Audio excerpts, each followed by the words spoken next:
Guys अस्सलाम वालेकुम, कैसे आप सब? उम्मीद है कि आप सब ठीक होंगे, खैरियत होंगे, अल्लाह की अमान में होंगे।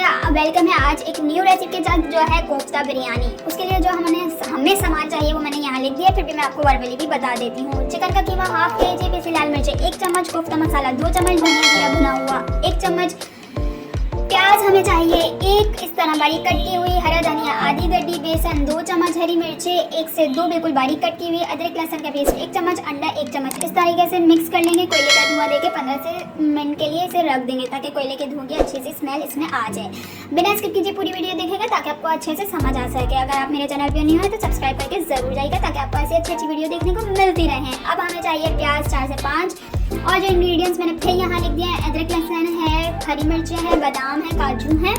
उसको अच्छी तरह हम इसको डाल के बिल्कुल सौते फ्राई कर लेंगे। हमें रेड नहीं करना है, प्याज को सौते फ्राई करना है। सौते फ्राई करने के बाद आप चूल्हा बंद कीजिए, इसका ग्राइंड कर लीजिए, इसको ग्राइंड कर लीजिए, इसको पीस लीजिए, आप जो भी कह सकते हैं। इसका हम एक पेस्ट बना लेंगे। जब हमारा पेस्ट बन जाएगा तो हम हमने जो कोफ्ते तैयार किए हैं हम उसको इतने में फ्राई कर लेंगे, अच्छी तरह फ्राई कर लेंगे। 80% हमें इसे डन फ्राई कर लेना है बिल्कुल अच्छी तरीके से, ताकि हमें मसाले से ज़्यादा इसको गलाने की ज़रूरत ना हो। इसे हम अच्छी तरीके से जब फ्राई कर लेंगे तो हम इसी तेल में आलू डाल देंगे। आप तेल बिल्कुल फेंकिएगा नहीं, इसी तेल में आप आलू को फ्राई कर लीजिएगा। आलू भी हमारे 80% डन होने चाहिए ताकि सिर्फ मसाले में हल्के से कच्चापन जो हो पूरा हो जाए। उसके बाद हमें यहाँ पे दही, दूध और क्रीम चाहिए, वो मैंने लिख दिया ऊपर कितनी चाहिए आप देख लीजिएगा। यहाँ बिरयानी मसाला, वाइट कढ़ाई मसाला और बिरयानी मसाला आधा पैकेट है, वाइट कढ़ाई मसाला 2 चम्मच है, पिसी लाल मिर्च 1 चम्मच है। इसमें मिक्स करके अच्छे से मैरिनेट कर देंगे।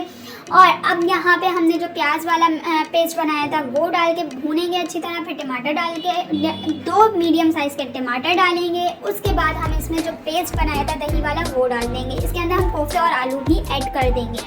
हमारे कोफ्ते और आलू जब गल जाएं, टमाटर अच्छे से मिक्स हो जाए, इस तरीके से एक सालन तैयार हो जाए। इसके ऊपर आप 3 से 4 हरी मिर्च डाल दीजिएगा। इस तरह ये सालन तेल छोड़ देगा। जब सालन आपका तेल छोड़ दे तो आपका सालन रेडी हो चुका है। फिर हम इसमें बॉइल्ड राइस डालेंगे, फिर सालन डालेंगे, फिर ये स्पाइसेस डालेंगे, फिर बॉइल्ड राइस डालेंगे, फिर सालन। फिर इस तरीके से 2 तह लगेंगे और 15 से 20 मिनट के लिए हम इसको दम पर रख देंगे। जब हमारी बिरयानी अच्छे से चावल गल देंगे तो हमारी बिरयानी रेडी हो चुकी होगी।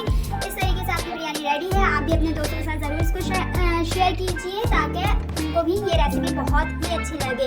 अगर आपको मेरी वीडियो पसंद आई हो तो लाइक, शेयर एंड सब्सक्राइब। मिलते हैं नेक्स्ट वीडियो में। अल्लाह हाफ़िज़।